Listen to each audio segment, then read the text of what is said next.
Fundamental to successful sautillé is to know that we are creating the condition to allow the bow to jump on its own. This bow wants to jump.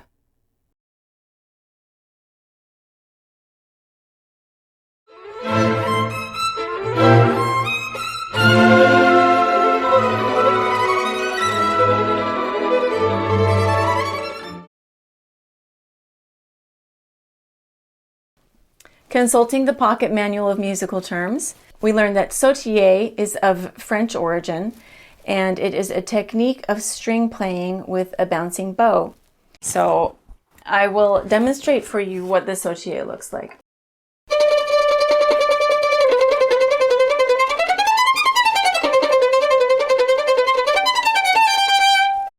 There seems to be a common misconception that sautillé is not possible with a Golden Era technique or Russian technique approach. And I am here to dispel that misinformation and to give you the exact tools that you'll need to get the sautillé to work for you.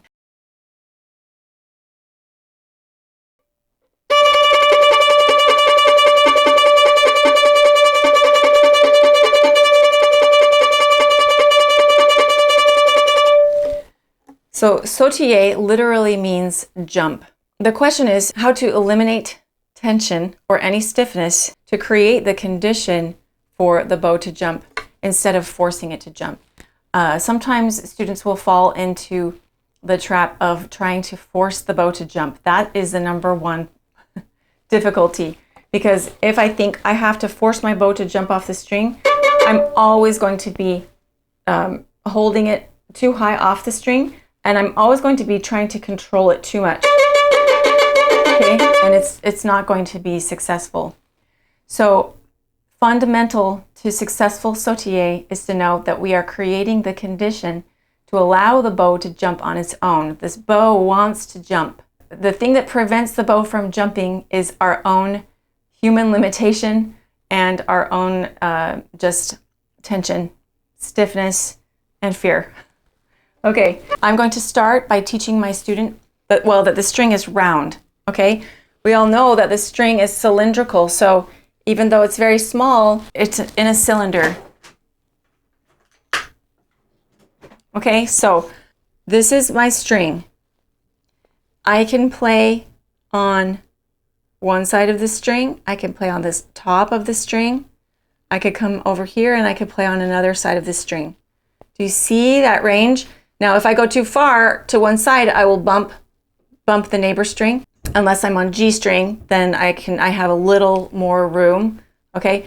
Or if I go too far on this side, I'm gonna bump the higher string. But without bumping neighbor strings, I can still access different planes of that cylindrical string with my bow. So I'm going to have them do it slowly first. Lower side, if I go too far, I'm touching D string. So I'm going to the lower side with my elbow higher, closer to D level, and then I'm going to have them do the up bow on the side that is closer to E string.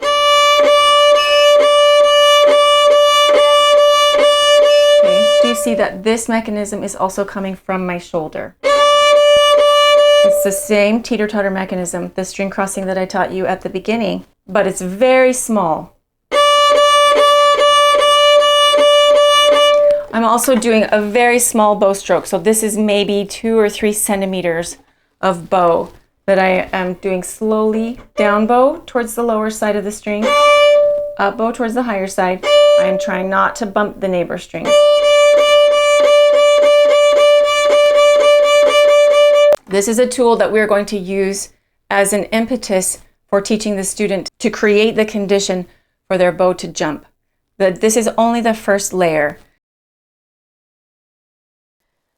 I'm going to take this down bow on the lower side of the string, up bow on the higher side of the string mechanism, and I'm going to set it aside for a minute because I will bring it back later when I'm ready to use it as an impetus for the bow to jump. The next step is going to be for me to teach my student the activity that is going to be required in the shoulder in order to get the sautillé to work. I'm guessing you're not surprised to hear me say that I'm going to power the sautillé from my shoulder. I would just like to point out here once again that the activity coming from the shoulder is part of the source of the misconception that this technique is not possible with Russian technique or golden era technique. Because we're going to power it from the shoulder, that is going to be a defining characteristic of what makes the Sautillé in golden era technique different. The action that we see happening here in the bow hand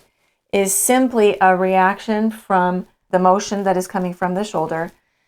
It is not powered by the wrist. Okay, so let's do a mime with the student. And here in particular with the Sautillé, I'm going to bring in a specific metaphor, and that is the image of an idling motor. So if you were to pop open the hood to your vehicle, you would be able to see the engine here, and if it's on, it's going to be idling, so meaning it's not traveling, it's not going anywhere. You actually cannot see it moving in any sort of distance. But if you were to place your hand on that motor, you would be able to feel the vibrations. The shoulder is going to become the idling motor to power the Sautillé.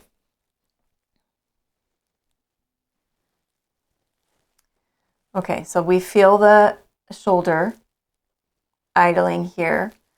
And remember that, again, part of the misconception is that the shoulder can only perform big movements. It can only cause the bow arm to perform big movements.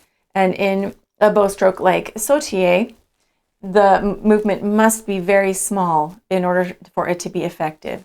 So that's why we're going to imagine the idling motor here in the shoulder.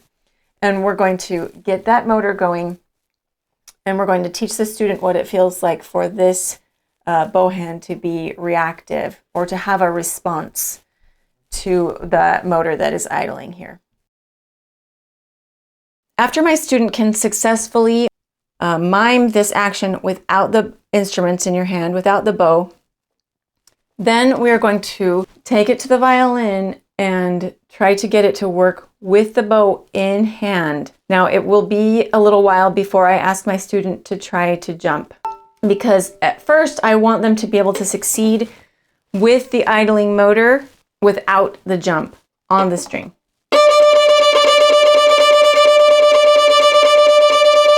Let's go ahead and measure the bow stroke, okay? We don't want the student, again, to feel like because the motion is coming from the shoulder that the whole bow arm is making a big motion. It needs to be very small in order to create the condition to bounce, as I told you before. I will very often ask my student, if you had to measure with a ruler, how much bow do you think you're going to use? So in this case, I'm going to say that is about a centimeter. So let's try to get a centimeter length of bow. A quick reminder also about the bouncing point. We want to always make sure that we are in the place of the bow that is going to create the condition to cause the bow to jump on its own. So we're at about 1/3, and we're going to try to get the bow stroke to be even and a centimeter or less with the idling motor. If we need to start slowly, yes, let's do it slowly. That's a good idea. So now I'm going to ask the student to go faster. I'm going to check to make sure that no extra activity is entering in. Okay, no elbow, no wrist, no finger, no extra activity. It's all from the idling motor of the shoulder. So we need that stroke to be even and very small. Then we're going to ask them to go faster.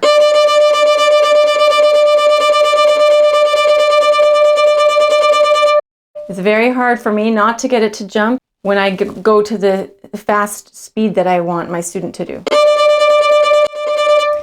Remember, I told you the bow wants to jump. So once we create that condition, it's going to be very easy, okay, for them to get it to jump. Okay, It's time to ask the student to try to get it to jump. When I say try, I have to be very careful about the use of the word try because I don't want them to try too hard.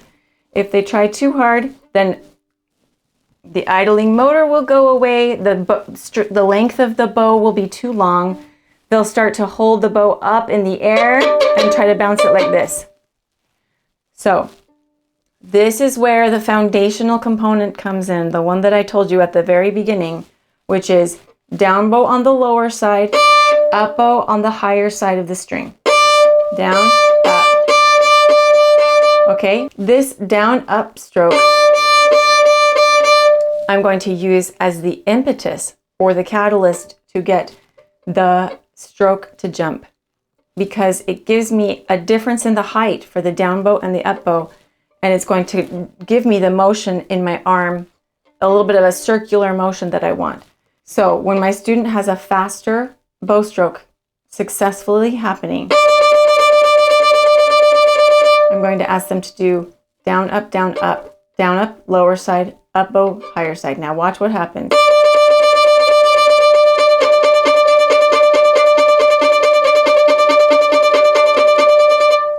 Okay, that's the impetus, meaning that's how I'm going to get the bow to jump initially. But after a while, it's going to die, okay, in a student that's just doing this for the first time. So I get it to jump, and now it's dead. Every time the bounce dies, we're going to stop and start over. This is very important, okay? So we're going to start over. We're going to just do the fast stroke, get the motor idling. Now, how do I know if it's bouncing? Because it's not going to be visible. And now, especially with the Sautillé, it's going to be very hard to see an actual departure from the string. So the only way to know if it's working is by what it sounds like. Now we enter in again the k, k, a little edge to the stroke, a little crispness to the stroke that is going to enter in when it's successful. You'll hear it as soon as I start to bounce. I'm going to start off on the string, and then you'll start to hear the articulation when I bounce.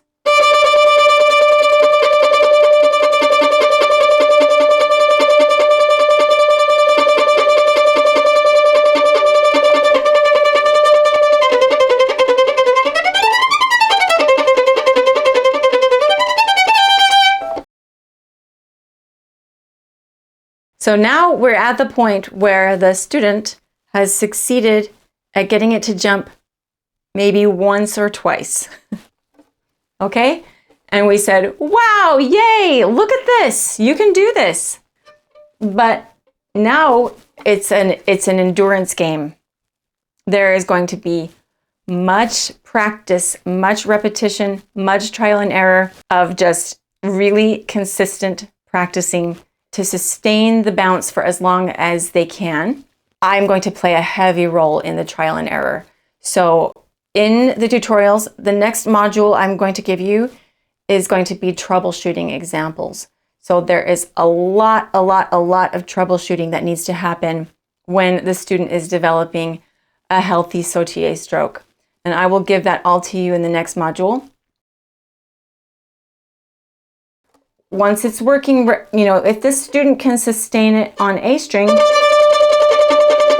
then say, okay, it's time for us to make sure you can do the Sautillé on all of the strings. What is the thing that we're going to change? You already know by now very well. It's the string crossing from the shoulder. I'm going to go to a new elbow level.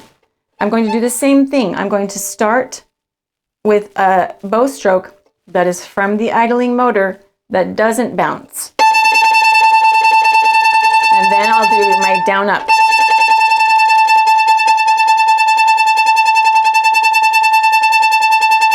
So I move to E string. That's working just fine. Okay, you see I'm hanging my E string.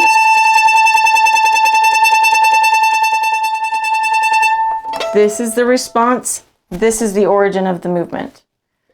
Now let's go to D string.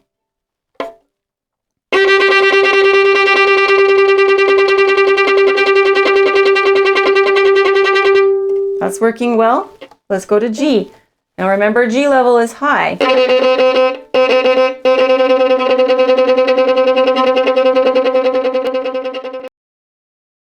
Okay, so we are going to spend as much time as needed trying to just get the bow stroke to work on all of the different strings. As I said, in the next module, I'm going to give you troubleshooting. And then after that, we're going to delve into the complexity of getting the sautillé to work in context of the repertoire with variables like the string crossings, like synchronizing with the left hand, and the shifting and everything else that needs to come into play in order to get the sautillé to work in context of the repertoire.